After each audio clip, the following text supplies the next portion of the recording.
Assalamualaikum warahmatullahi wabarakatuh. Saya dengan Bunga Lentera Helvi. Kami dari kelompok 2. Di sini kami akan membahas tentang using media sosial dan leadership koresponden. Nah, penulisan dalam komunikasi profesional terdapat dua tipe. Yang pertama correspondence, yang kedua report. Dalam bab ini, saya akan menjelaskan komunikasi koresponden. Berdasarkan survei 120 perusahaan di Amerika yang memiliki karyawan 8 juta orang, menunjukkan bahwa orang yang mempunyai skill menulis yang baik memiliki peluang dalam karir profesional yang lebih tinggi. Sebaliknya, orang yang mempunyai skill menulis yang rendah cenderung dipekerjakan di staf yang monoton dan tidak memiliki kesempatan dalam promosi jabatan. Dalam penulisan, kita dihadapkan pada pemilihan media komunikasi yang efektif. Efektif dalam penulisan ini berdasarkan beberapa situasi yang berbeda. Misalnya, seorang pekerja akan mengirimkan berkas kepada mitra, maka ia akan memilih menggunakan media yang lebih formal seperti email. Nah, ini ada beberapa keunggulan dari email. Yang pertama, pengiriman cepat dan akurat. Kedua, mudah digunakan. Dan ketiga, adanya historical message.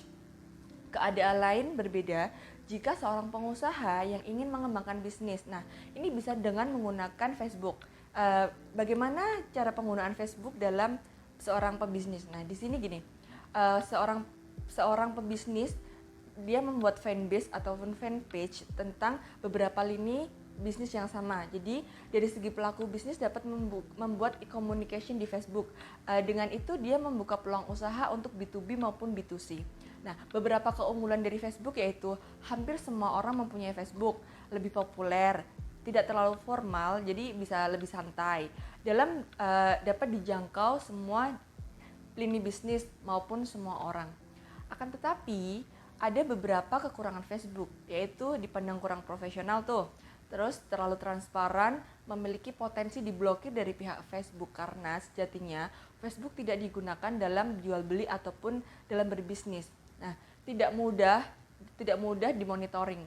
Jadi, menurut pandangan media komunikasi ini dapat dibedakan menjadi dua, yaitu formal dan informal. Nah, yang termasuk dalam komunikasi formal yaitu text message, email, ataupun letter. Nah, ada beberapa yang informal yang seperti Facebook, Twitter, terus apalagi Instagram itu juga masih bisa dalam masuk e-communication. Nah, untuk bab selanjutnya akan dijelaskan oleh rekan saya. Selanjutnya, saya akan menjelaskan tentang penulisan korespondensi. Dalam penulisan korespondensi, audiens atau pembaca yang profesional akan selalu menginginkan korespondensi dengan sistematis dan teratur, sehingga kita sebagai penulis harus berkemampuan untuk mengkoordinasi seluruh kata hingga seluruh paragraf agar mudah dimengerti dan fokus pada tujuan yang kita inginkan. Korespondensi profesional dapat dimulai dengan inti penting lalu berlanjut menggunakan komponen-komponen yang dibutuhkan, lalu diakhiri dengan penutupan yang sopan seperti poin-poin yang akan saya jelaskan selanjutnya. Poin yang pertama adalah pembukaan. Pada media email, surat menyurat, dan sebagainya, dibutuhkan pesan yang singkat dengan kata lain langsung kepada intinya. Namun kadang kita juga perlu untuk memulai secara tidak langsung dikarenakan beberapa hal. Yang pertama adalah membangun budaya isi dari komunikasi yang kompleks. Yang kedua, untuk menerapkan budaya basa-basi agar terlihat lebih sopan. Yang ketiga adalah untuk menunjang penyampaian kabar buruk dapat terlihat lebih baik. Yang keempat, untuk menyampaikan informasi yang rumit. Yang kelima, untuk memeriksa sebuah pemikiran. Kita juga harus dapat memprediksi audiens untuk menentukan cara yang paling tepat untuk memulai percakapan. Untuk dapat membuat pembukaan yang tepat pada percakapan profesional disarankan menggunakan formula CPF. C sendiri itu adalah konteks. Keadaan apa yang tepat untuk menjadi pemulai percakapan tersebut. Lalu P purpose, tujuan dari menulis percakapan tersebut. F itu adalah foreshadowing, apa yang terjadi setelah percakapan dilakukan. Poin yang kedua adalah perlu atau tidaknya penggunaan salam. Penggunaan salam dapat dilakukan berdasarkan tipe-tipe koresponden, keformalitasan isi, dan seberapa kita tahu tentang koresponden tersebut. Di dalam surat kita masih menulis dir dan dilanjutkan dengan nama koresponden. Namun dalam email, sapaan dir dihilangkan dan diganti dengan yang terhormat dan selanjutnya nama, yang memiliki tujuan lebih sopan. Dan pada teks, kita cenderung langsung pada poin tanpa menuliskan sapaan. Namun pada percakapan profesional yang dimulai tanpa salam akan memberikan kesan yang kasar.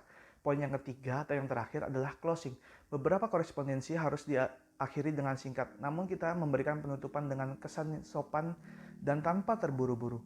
Dalam penulisan tradisional, membutuhkan penutup yang berisi ringkasan dari seluruh tujuan yang telah dipaparkan, namun beda halnya dengan surat, email, dan sebagainya. yang terlalu singkat untuk menuliskan hal tersebut. Pada email selalu memiliki tujuan seperti memberi perintah, melakukan sesuatu, menyebutkan informasi kontak, memberikan saran untuk mengantisipasi masalah, dan yang terakhir penutup dengan sopan. Dalam surat yang cetak, hormat kami dan yang lainnya masih dibutuhkan untuk ditulis. Namun dalam e-communication, hal tersebut tergantung dari isi dan audiensnya. Hormat kami dan dilanjutkan dengan nama kita sebagai penulis adalah contoh salam yang masih sering digunakan dalam konteks profesional.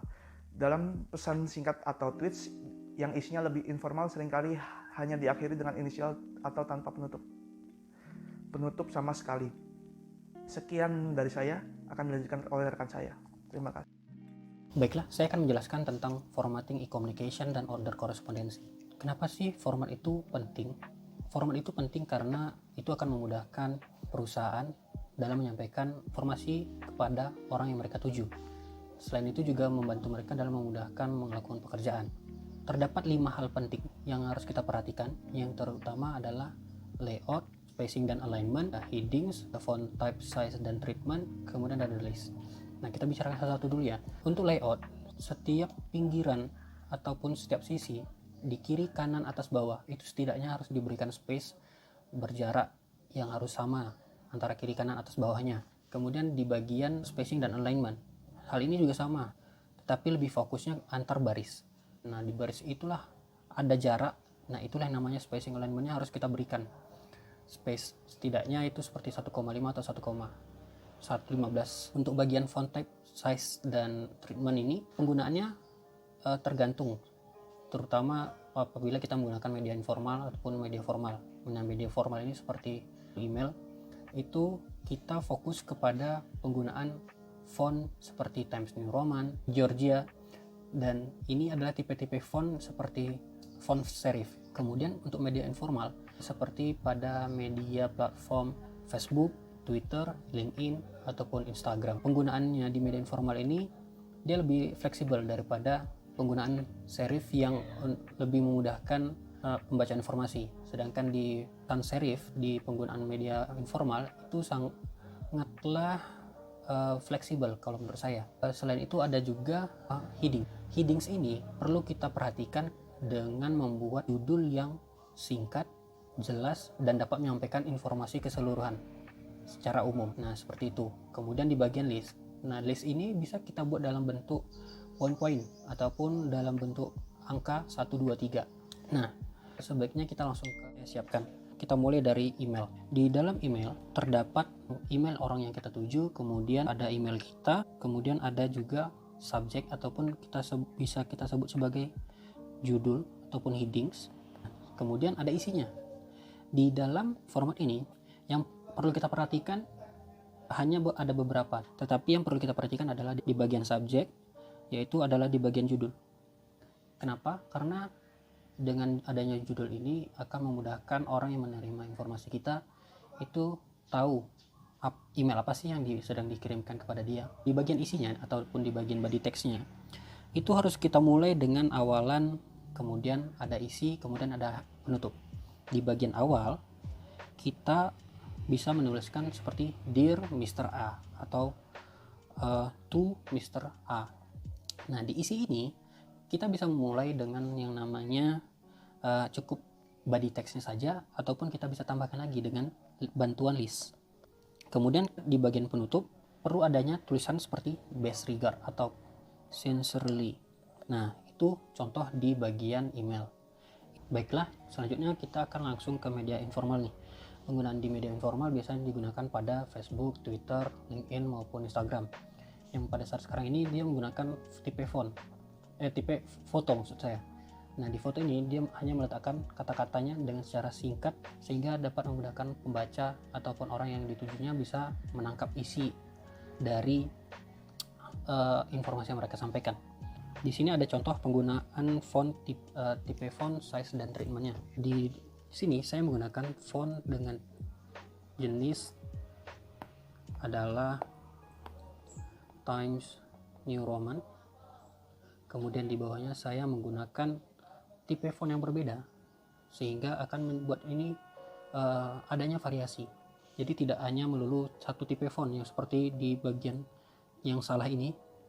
ini menggunakan font yang sama, dan ini sangat tidak bagus untuk kita tiru, apalagi dia ketiga-tiganya menggunakan tipe yang bold atau tebal. Nah, di sini kita harus menggunakan font yang berbeda, maksimal itu hanya 3, oke. Ini diteruskan menggunakan Ventura, kemudian ada Helvetica.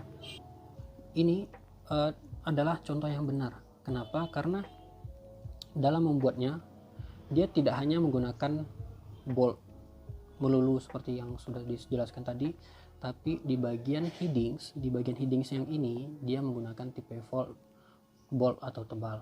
Kemudian di bagian subheadings dia juga menggunakan adalah yang italic regular. Kemudian di bagian body text itu dia menggunakan font regular.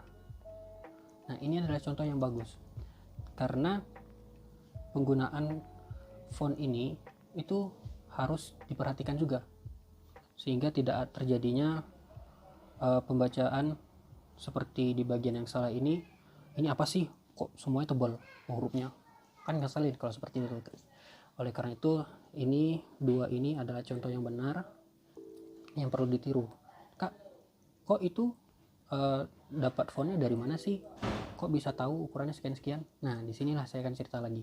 Di bagian font size saya mencari artikel yang saya dapatkan akhirnya bersumber dari Rio Purba.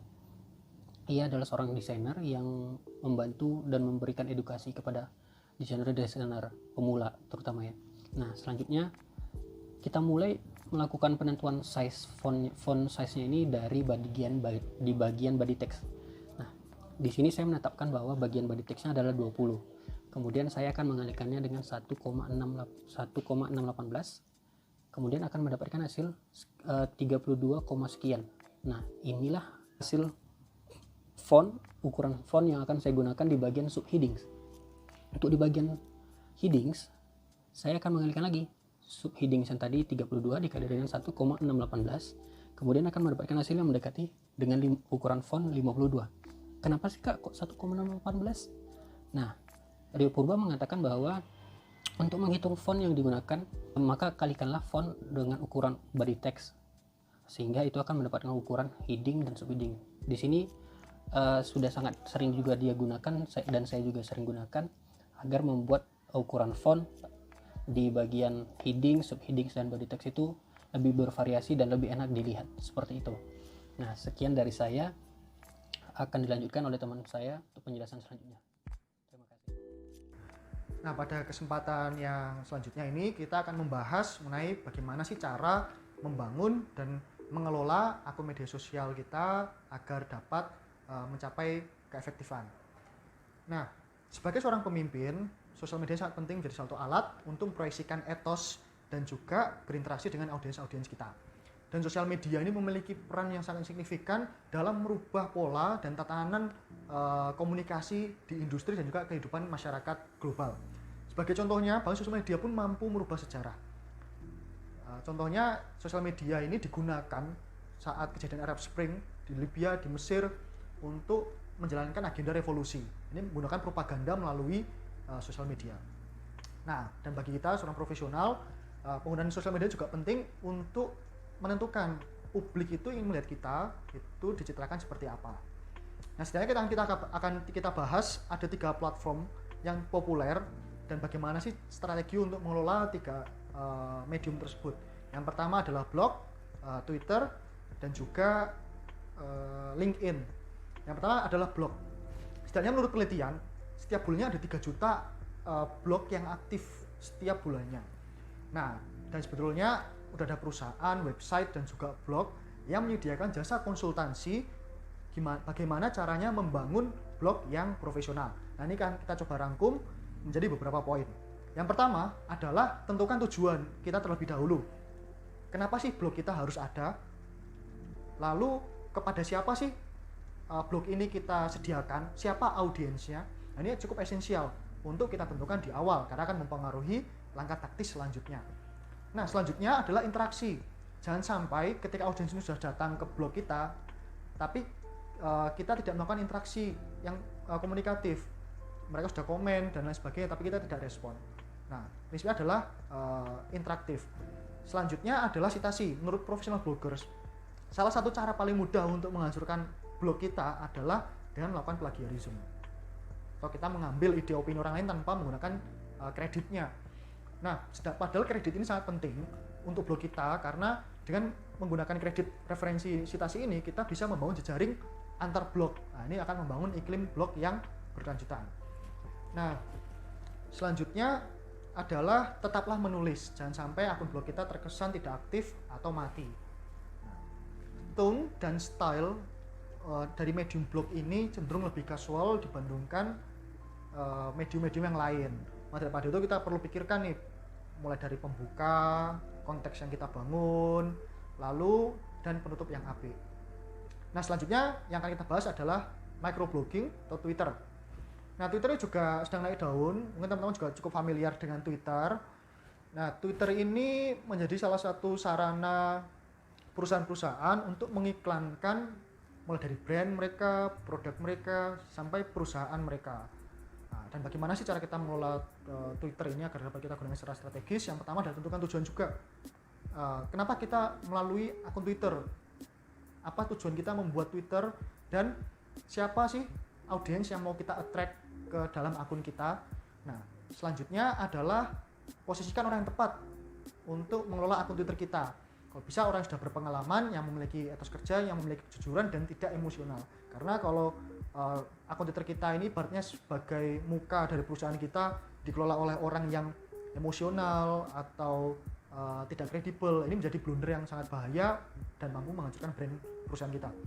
Nah, selanjutnya adalah orang-orang cenderung menyukai akun-akun Twitter yang dikelola tanpa drone atau robot. Nah, pada itu juga sangat penting bagi kita. Ini sudah dilakukan oleh perusahaan-perusahaan di Indonesia juga. Seperti contohnya Telkomsel nih. Mungkin teman-teman kalau komplain juga sempat melihat nanti ada yang bales di akun Twitternya itu, di akhirnya pasti ada strip, ada tulisan siapa sih yang menulis atau berinteraksi, namanya siapa dari operator dari Twitter tersebut. Nah, itu adalah bagaimana cara-cara kita untuk mengelola akun Twitter kita secara efektif. Nah, selanjutnya kita bahas adalah platform LinkedIn. Mungkin teman-teman juga sudah cukup familiar juga dengan LinkedIn. Nah, LinkedIn ini adalah Facebook untuk profesional, di mana di situ kita bisa mencantumkan di mana dulu kita mengenyam pendidikan, bagaimana working experiences kita, dan di situ kita bisa berjejaring dengan perusahaan-perusahaan dan juga profesional-profesional yang lain. Nah, ada beberapa catatan yang penting bagi kita untuk membangun akun LinkedIn kita. Yang pertama adalah gunakanlah foto yang jelas, agar orang-orang sekitar kita ini mampu melihat kita dengan jelas. Selanjutnya adalah jangan kita sebar request yang terlalu banyak. Cukup add orang-orang yang kita kenali, karena ketika kita menyebar request terlalu banyak kepada orang yang tidak kita kenali dan orang tersebut menolak request kita, LinkedIn ini bisa men-take down atau menghapus akun kita. Nah, LinkedIn ini bukan terkait numbers, tapi lebih terkait jejaring yang lebih spesifik. Siapa sih orang yang kita kenali dan interest mana. Dan di LinkedIn ini ada LinkedIn Group, di mana di situ diisi oleh profesional menjadi suatu wadah untuk membahas produk, membahas peluang, membahas event, dan lain sebagainya.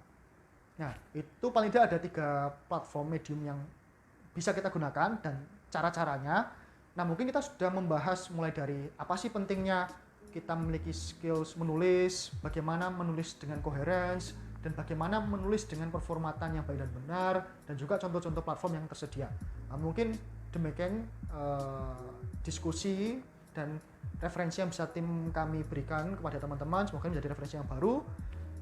Kita lanjutkan dengan sesi selanjutnya adalah diskusi. Terima kasih.